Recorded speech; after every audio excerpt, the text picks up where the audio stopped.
የጄፒኤስ ቤተክርስቲያን መስራችና ባለራዕይ ሆነው ነብይ ሄኖክ ግርማ በሕግ ቁጥጥር ስር ሊውል እንደሆነ በሚነገርበት ወቅት ከሀገር መውጣቱ ተሰምቷል። ታዲያ ጉዳዩ በሚዲያ ከመራገቡ በፊት መረጃ እንደደረሰው እየተነገረ ይገኛል።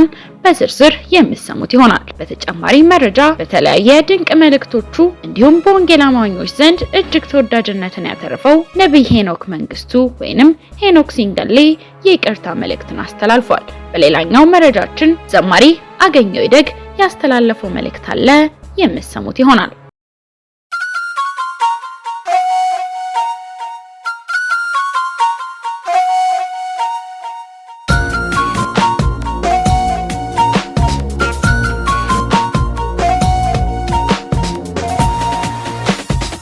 ውድ ኢትዮጵያውያን በተለይ የፍቼ ሰላሌ አካባቢ ሰዎች ሌሊቱን እኔ ከኢትዮጵያ ተነስቼ ወደ አሜሪካን ሀገር ለአገልግሎት እየመጣው ነበር።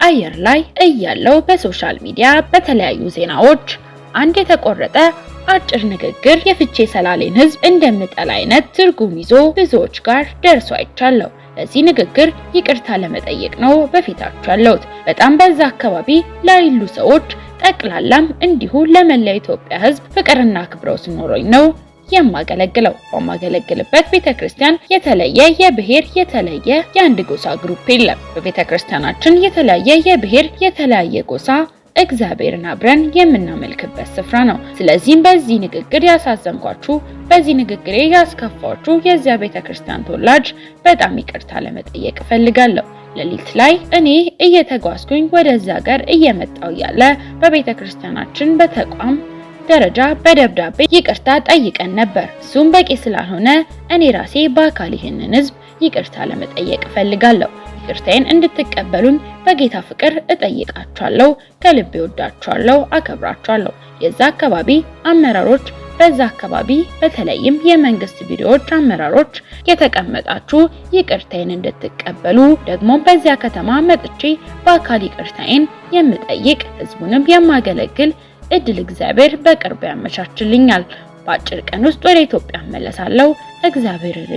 እግዚአብሔር ይህን እድል ይሰጠኛል። እወዳችኋለሁ ሲል የጄፒኤስ ቤተክርስቲያን መስራችና ባለራዕይ ሆነው ነብይ ሄኖክ ግርማ መልእክቱንና የይቅርታ ድምጹን አሰምቷል። በተያያዘ መረጃ ሰላም፣ እንዴት አላችሁ ውድ ኢትዮጵያውያን፣ ስፔሻሊ የፍቼ ሰላሌ አካባቢ ሰዎች፣ ዛሬ በዚህ የይቅርታ ቪዲዮ በፊታችሁ መጥቻለሁ። ሌሊቱን እኔ ከኢትዮጵያ ተነስቼ ወደ አሜሪካን ሀገር ለአገልግሎት እየመጣው ነበር። አየር ላይ ያለው በሶሻል ሚዲያ በተለያዩ ዜናዎች አንድ የተቆረጠ አጭር የኔ ንግግር የፍቼ ሰላሌን ሕዝብ እንደምጠላ አይነት ትርጉም ይዞ ብዙዎች ጋር ደርሶ አይቻለሁ። ለዚህ ንግግሬ ይቅርታ ለመጠየቅ ነው በፊታችሁ ያለሁት። በጣም በዛ አካባቢ ላለ ሰዎች ጠቅላላ እንዲሁም ለመላው የኢትዮጵያ ሕዝብ ፍቅርና አክብሮት ኖሮኝ ነው ማገለግለው። በማገለግልበትም ቤተክርስቲያን የተለየ የብሔር የተለየ የአንድ ጎሳ ግሩፕ የለም። በቤተክርስቲያናችን የተለያየ ብሔር የተለያየ ጎሳ እግዚአብሔርን አብሮ የሚያመልክበት ስፍራ ነው።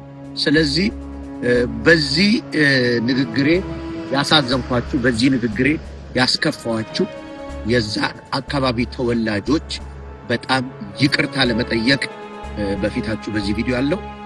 ሌሊት ላይ እኔ እየተጓዝኩኝ ወደዚህ ሀገር እየመጣው ያለ በቤተክርስቲያናችን በተቋም ደረጃ በደብዳቤ ይቅርታ ጠይቀን ነበር።